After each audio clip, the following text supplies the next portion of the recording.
If you watch Love is Blind, we're going to get into the first 3 episodes of season 8. Welcome back to Dating Intentionally. I'm Talia, and normally I share no nonsense advice for navigating dating and relationships with confidence and ease. But today I wanted to do something different. I am a huge TV nerd and I love reality TV, and I've always wanted to try recapping a show from the perspective of a dating coach. So let's get into it. There are spoilers ahead, so if you have not watched the first 3 episodes of season 8 of Love is Blind on Netflix, go do that first. All right, so the first 3 episodes, we are in the pods, and I'm going to first kind of break things down by couple, and then I'm going to get into some advice I would have for the contestants on this season. Right now, we actually have the first 6 episodes available, and I'll do episodes 4 to 6 in a future video. So, I love this show, and I think it can teach us a lot about dating and how we get to know people in the early dating process. Obviously, it's not realistic by any means, and I don't think it's meant to be, but I do think it does teach us like where we screw up in dating and what we can do better. So this season takes place in Minneapolis, Minnesota, and we have a couple main players. I'll start with the women. We have Brittany, Virginia, Sara, Madison, Meg, Taylor, Monica, Molly, and Lauren. Okay. And for the guys, we have Alex, Mason, Joey, Devin, David, Ben, and Daniel. The rest are kind of just background people. I mean, I don't know how they choose who to focus on, but those are the people we have. So far this season, to me, is starting off like any other season of this show. It's a little bit boring in the pods. It's kind of hard to watch through. I know people fast forward through this part. They just get to the reveals. They're like, who cares? But I do think there are some really interesting things going on here, and I hope that you find it interesting too.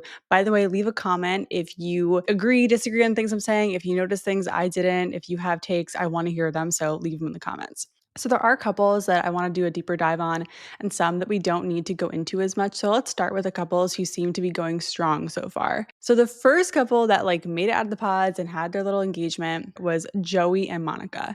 And as I'm watching this show, like I don't think any of these couples will really work out long term, but I do want them to, especially Joey and Monica. I mean, these two were just major goofballs. Joey is 35, Monica's 28. And I think that's a bit of an age gap, but it's really fine. Just love how they're just like constantly laughing through their dates. There really wasn't any conflict. It kind of just like seemed really easy with them. And I loved their music date where they were like jamming out to different songs and Monica was like teaching him a dance.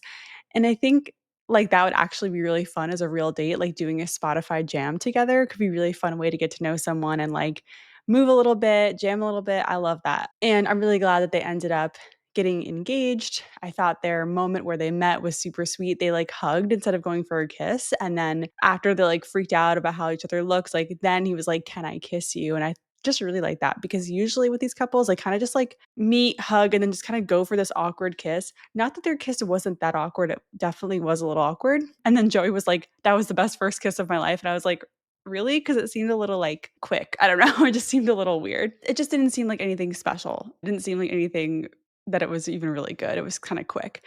But anyway, I do like that he asked to kiss her and he was just like they're both commenting on each other's hair and how each other looks. And it was just really sweet. I really did feel this moment was genuine.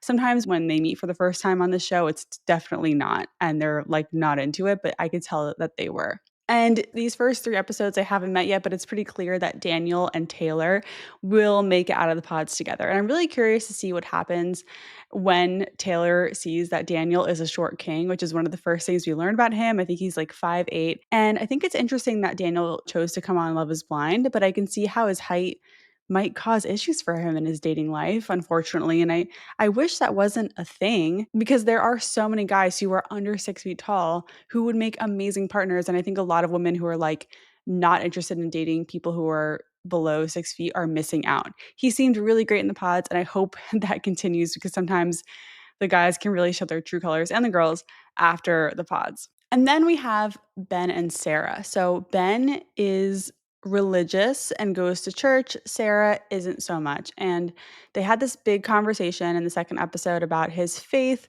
and how he focuses more on beliefs and values above everything else. But it's obvious that he isn't as open as he lets on. Sara reveals that her sister is gay and she was also brought up Catholic, but she definitely has more issues with the religion because she has a sister who is in the LGBTQ community. And it's so obvious that Ben is uncomfortable because he can't even say the word gay. He's like, oh, yeah, when I went to college, I met people who were like that. And it was just very cringy. I did like their open conversation about religion. I thought that they did do a good job exploring this topic, but I don't think that Ben was as honest as he could have been. I think this will be the reason that they end up not working out. So those are the three couples that seem pretty solid. They're not part of any love triangles.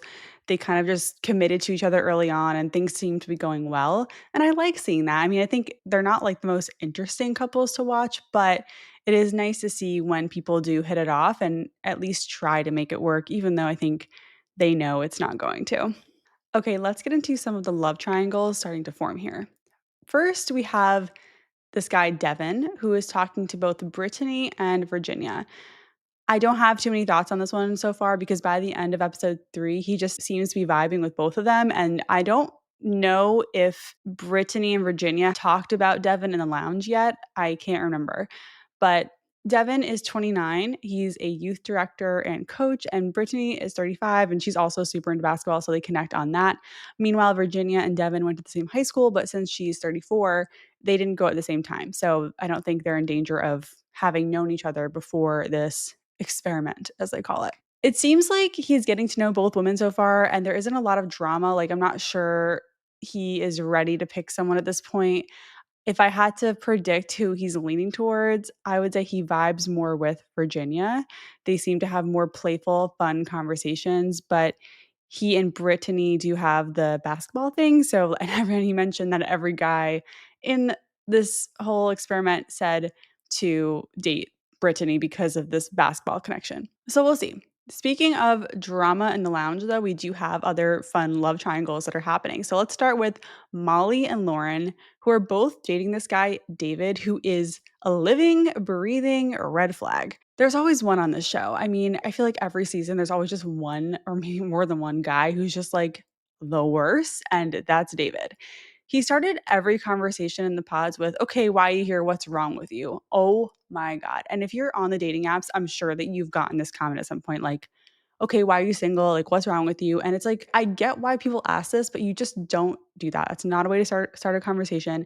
It's not a way to ask someone about their dating history or like, it's like, why are you single? Because I haven't found someone who, like, the same reason you're single. It just hasn't worked out yet with someone. It's not that complicated. He also made jokes several times about women over 30 not being attractive. And all the times he made this joke, he did not get a laugh. Like, the guy cannot read the room. Oh, that makes me so upset. It's like, if you make a joke and don't get a laugh and you do it again, you just cannot listen. He proves that he can't listen, that he's a horrible listener, because multiple times while talking to women he had been talking to for what seemed like many dates, he forgets details about them. He's like, "Oh yeah, I forgot." Like, oh my God, that is just such a huge red flag. In some of his dates, he also walked into the room, he like started kind of being mean to the women, and then he was like, okay, I guess I'll be a little nicer to you now. Like, oh my God, I would have left. I would have just been like, okay, date over, goodbye. Like, if you want to be a good dater, you don't start conversations negging people. That is really outdated advice for men that I believe is out there where, like, oh, if you like her, neg her. Like, no, that doesn't work. It's not how you do it. I am very against that advice. So, no negging in early dating. That's just not how you make a connection. That's how you piss people off. He also is open about his past with women, that he's ever been in a serious relationship. Clearly, it's a him issue. This guy's a jerk. I would say that someone not being in a relationship by 35 isn't always a red flag. Some people focus on their careers, academics, caregiving. There's so many reasons why someone might not have been in a relationship at that point, but like combined with his personality, it's very easy to see that this person is just he's just a bad egg. He also brags about how he didn't do well in school, which I always find weird as someone also who did not do well in school, but it's like, why are you bragging about getting a 6 out of 100 on a paper, which he did with Molly on the 3rd episode? And he straight up says, I've been an ass to women. Like, that is not the way to talk about your past if you are trying to get dates.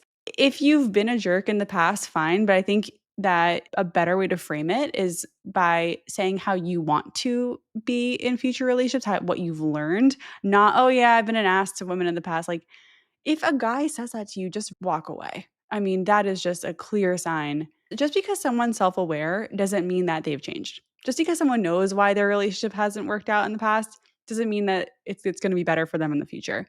Awareness is great, but it needs to be followed by action and real change. Anyway, for whatever reason, this guy has two women who are into him, Molly and Lauren. David seems to like Lauren, but Lauren's issue is that she is talking a lot about what she wants and she's bringing up family, kids, sex, all these other things. But I don't know if she's truly listening or really connecting with David. Just because she's bringing this stuff up and he's kind of telling her everything that she wants to hear, I think. But I don't know if she's really being discerning. I think this is just kind of the first guy who like is giving her the time of day in the pods and she just like went with him. I don't think he's showing his real self despite going into details about his mom's death and other stuff in his past, his goals and all that. I don't really think he has a way to connect authentically with people. I know I'm being ruthless right now. I just really did not like this guy. And with Molly, it's very similar. He says a lot of the same stuff with both of these women, and it's just hard to watch. With Molly, they have a bigger conversation about sex, which, like, if I was in the pods, if I was in this experiment, I would talk about sex in the pods because I think you get out, go to Mexico, wherever they're going, and then you're with each other, you're having sleepovers, and there's all this pressure. And I think talking about it before you even get to that point can help address some of that pressure. And I'm glad to see that conversation happening in the pods. But you could tell that David just seemed really horned up. Like, I don't think he was really trying to learn about her. And Molly it just seemed very uncomfortable, even though she was going along with it. It just was not a very fluid conversation. It didn't look pleasurable for her. And then David and Molly had this whole conversation about politics. This guy is like, it's like so clear he voted Republican, but is like trying to appeal to someone who didn't. And it's super awkward and cringy. I mean, he's going on and on, completely unprompted about how he's pro-choice and all this other stuff. And it's like he's regurgitating from stuff he read online. Like, I don't know. It wasn't great. And I don't know. The way he was talking about politics was a huge red flag, even though I think he was saying things that he thought she wanted to hear. Ugh. Like, I think it's important to talk about politics in early dating if that's important to you, which I hope it is. It just don't regurgitate things that you think the other person wants to hear. Be authentic. Like, there is this whole element in the pods, and I think in early dating, about that you're worried about scaring people off, but ultimately they're going to see who you really are. So you might as well be authentic from the jump. And finally, I mean, the biggest thing that pissed me off about David, like, he's talking to these two women, he's telling them both exactly what they want to hear.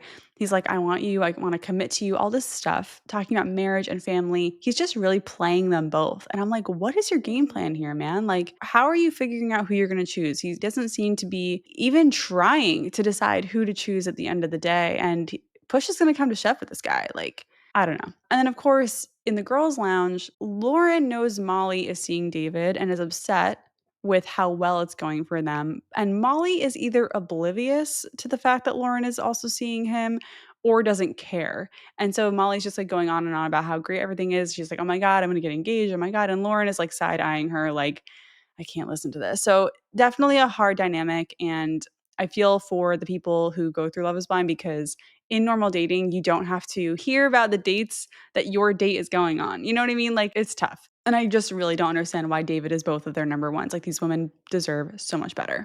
All right. And the last love triangle we have is Madison, Meg, and Mason.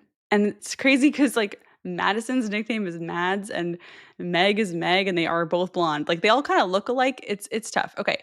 So Mason is 33 and a cinematographer, and he is handsome. Like, he would have been the guy I went for in college, and he's also clearly a fuckboy. He connects with Meg, who is one of the craziest people I've seen on the show in a good way. I mean, she talks about aliens and energy, and she's just very out there. She's very herself. She also mentioned that she listened to Joe Rogan, and I was like, I don't know. She's 31. He also connects with Madison, who's 28, and honestly, really frustrating for me to watch. I mean, the bulk of these first 3 episodes really did focus on Madison's story, and I really don't want to hate on people too much, except for David. But Madison makes a lot of mistakes here that if I was her dating coach, I would definitely advise her to take different actions. I mean, she also has been through a lot. She came on very strong with her story on her first date. I think it was Alex. It was like this elevator pitch about how she left home and went abroad and taught English in another country. And then this whole thing with her family and the history of drug use. And it was a lot. And like, I think that's way too much to dump on someone right away when you're talking. Like, you want to talk about yourself in early dating. Obviously, you want to share your story.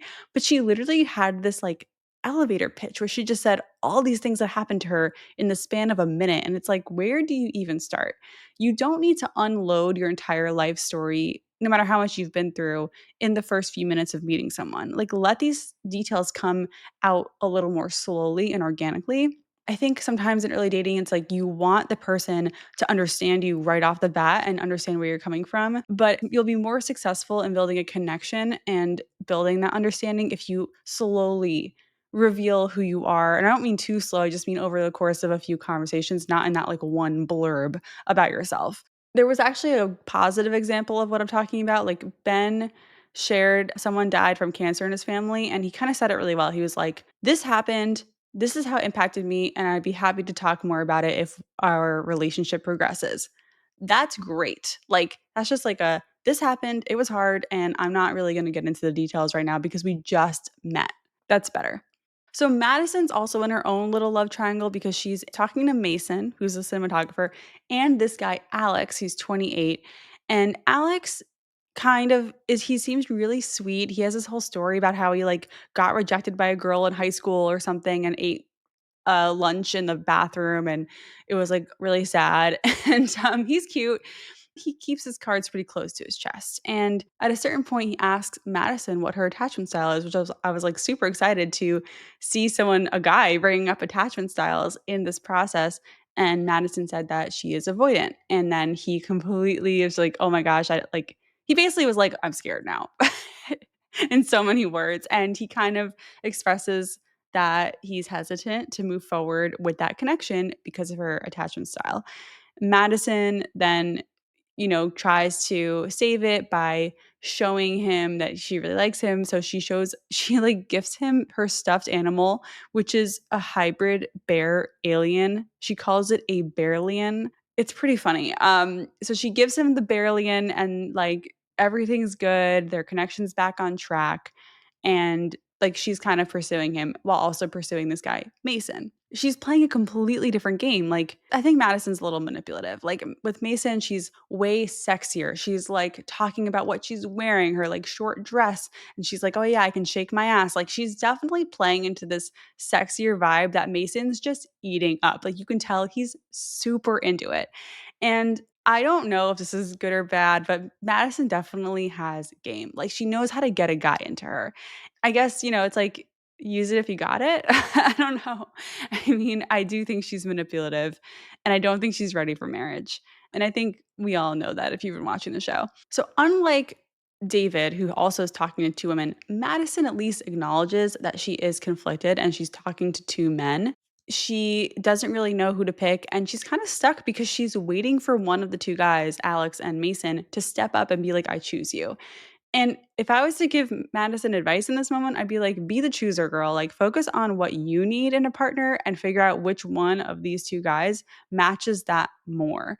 Yes, you're risking it. Like, when you do that, especially on a show like this, you're risking where, like, if you pick one guy, he might not meet you there. And then the other person might pick the other person that they're into. And then you're left with no one and you don't advance to Mexico and you don't get to go and be on Netflix. Like, I get the risk of why she's waiting for someone to choose her first. But in real life, though, when you're not on a Netflix show, I think that is really worth centering your needs and figuring out who meets them best. And that's who you choose. You don't choose the person who's into you because interest is great and important, but it's not the only thing that matters when you're choosing someone to marry. Like you need to know your emotional needs and who can meet them. Just someone just being interested in you isn't enough. I did love Madison's serious questions she was asking. Like she was asking Alex, "Will you eat my pizza crust?" And then he drops on her that he's lactose intolerant and so is she, and they connect on that. And then she was like, "Are you a pickle guy?" And I think she tries to flirt with him, like she's like making pickle innuendos here, and he's not really taking the bait. It was a little awkward. I think she tried, but he wasn't taking the bait. I don't think the sexual chemistry is there as much with Alex. Way more there with Mason when it comes to Madison. I also loved her question, if an alien comes down to Earth, what's the first thing you say? And Alex's response was like, I love you, which is I think it's a weird response. I don't know. Anyway, this conversation kind of ends with them where like she's trying to get him to say that he's all in on her, but he's not. Like she's really trying to get him to get there. And I don't think his fear of pursuing that relationship because she's avoidant, it's not really about her. It's more about him. Like when you're in this situation where someone is hesitant to date you, it's like it's not really your job to change their mind. Like that is not something you really have control over. It's really on them to figure it out. And that's an issue with the show is there's a lot of like deliberating with the person that you are dating, and that is not the way to go. Alex isn't talking to anyone else, but Mason is also talking to this girl Meg, who I mentioned earlier, who's like crazy. She's weird, not in a bad way. She's just very strange. She can be herself. She's obsessed with synchronicities in dating. So you probably know this. If you're dating, it's like if you meet someone, you're like, oh my God, you had two hamsters named Thelma and Louise too growing up. Like it's like these random little things that you have in common and you can bond over, but they're not actually going to contribute to the health and success of your relationship. Like these two, Meg and Mason, bond over things like loving underground movies like Moulin Rouge. They're like talking about how like the movie Her isn't mainstream or like Christopher Nolan. It's like everyone likes Christopher Nolan. Anyway, it's fine. I'm not going to judge them for their preferences, like all good. But I'm just saying that when you do discover these commonalities or synchronicities, like it's not a sign you're meant to be together. It just means you guys like the same thing and that's kind of it, which is great. Like we want these things to bond over in dating, but it doesn't mean they're the one. It doesn't mean they're it. Like being similar to someone you're dating isn't a sign that you are meant to be together. Like they kept being like, oh my God, we're the same, we're the same. That's not really relevant to having a long-term relationship. And I don't think that Madison, Mason, and Meg are playing this game of Love is Blind the correct way if they were really in it for marriage. Because if you're really in it for marriage, you're not talking about liking the same movies as much as you are talking about what do you want your marriage to be like. Like if I was in the pods, that would be my strategy. I would first focus on like, do my marriage values align with theirs? And then figure out the rest later. Like it's easier to bond over stuff in person anyway. Like I want to figure out how we are going to make a marriage work, what our schedules are like, what our values around kids are, like all these other things. Figure out that you like Christopher Nolan outside the pods. Like you can do that later. I don't know how they're trying to make these decisions because I don't think they're doing a really good job of it. Like Mason especially does not seem to know what he really wants. He's going based on connections and he has two really solid connections with Madison and Meg and he isn't really doing any work to decide. I don't really know what his game plan is there.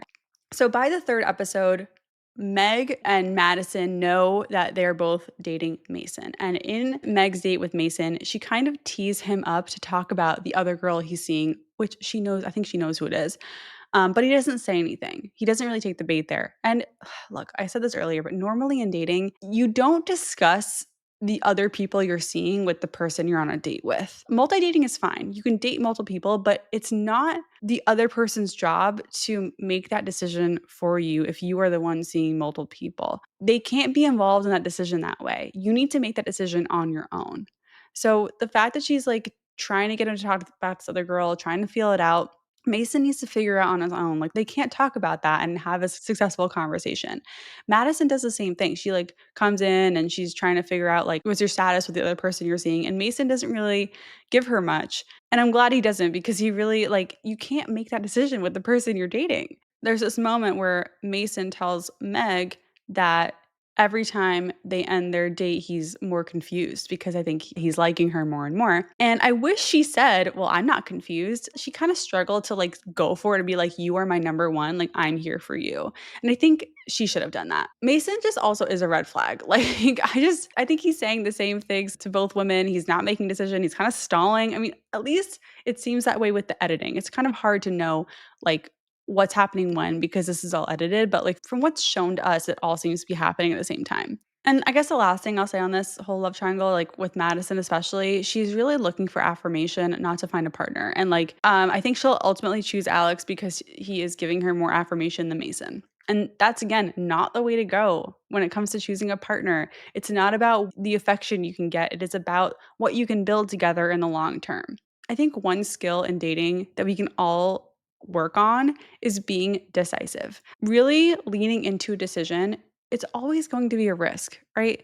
Making the best educated guess you can about who to keep pursuing is going to save you so much stress. And the sooner you decide to go down a road, the faster you'll see if it's the right road or not. You know what I mean? Like, you need to stop stalling and just make a choice. All right, so that's my breakdown of the couples. I'm excited to see where it goes in episodes 4 to 6, which I will watch tomorrow and do another recap. And I want to get into some other thoughts just about the show in general and just this whole experience. One of the big issues with the pods and the pod, kind of like talking but not being able to see each other and kind of dating in this very static way is that it's all tell and no show. You can't see how people are acting in real life. You can't see how they treat wait staff. You can't see how they manage their time. Everything is just so controlled. And it's kind of nice to have that focused space for getting to know each other, but it's not realistic at all. And generally, just Love is Blind is exactly how not to multi-date. Like, usually we're not living with the people. They were dating the other people we're dating, and I would say if you are dating multiple people in real life, my tips are to only overlap the first few dates. If something gets more serious with someone, cut off the other dates. You are allowed to date multiple people before there's any conversation about commitment and exclusivity. That is a way that modern dating is kind of happening right now. And yeah, I think the biggest rule is don't talk about your dates with other people you're dating because it immediately puts them in the friend zone in a way, and it makes them doubt everything when you're still deciding. It's okay to keep dating just to see. That's the point of dating. But you don't need to give someone the behind the scenes breakdown of every decision you're making when you're on a date with them and deciding between them and another person. That's just not the way to do it. It's not kind. And if someone asks you about your other dates, you're gonna be like, you know what? I'm gonna keep that to myself and focus on this connection right here. Like, if someone asks you about other dates while you're on a date with them, you can be like, I'd rather focus on this date right now and not do that? It's a sign of insecurity anyway. And finally, my last thought is that, like I said, if you're dating for marriage, you need to be talking more about what you want your marriage to be like, what is important to you in a marriage, and your lifestyle and your family. I mean, family came up a lot in this show, which is great, but like, it's beyond your relationships with your family, just like how will your family be integrated? All these things that you need to face head on. It's not just about connection. I always say, like, connection's cheap. Like, I know if you're out there dating, you might meet someone and it's like, wow, I haven't connected like that with someone like that in a while. But here's the thing, like, connection is just one piece of the puzzle. It's just one ingredient in the whole recipe. It doesn't mean that it's going to work out long term. So it's like, I think if you're dating for marriage, you do need to square away some things earlier on. It's a tricky balance, right? You don't want your whole dating experience to be a business meeting where you're like, okay, comparing notes about what you want your lifestyle to be when you're married. But at the same time, if you're only talking about movies you like and the surface level stuff, you're not going to get into the things that you'll have to face as a couple later on. All right, so that's my recap. I can't believe I just spent like 30 minutes talking about this. I am excited to do more. Let me know what you think. I'm open to feedback. I've never done this before, so let me know what you think. I love this show. I love what it can teach us, and I'd also love to hear from you. What did you think about this recap? Also, what do you think about the show in general? Share in the comments. I'm here for it. And thanks again for watching. I'm Talia, and I'll see you next time.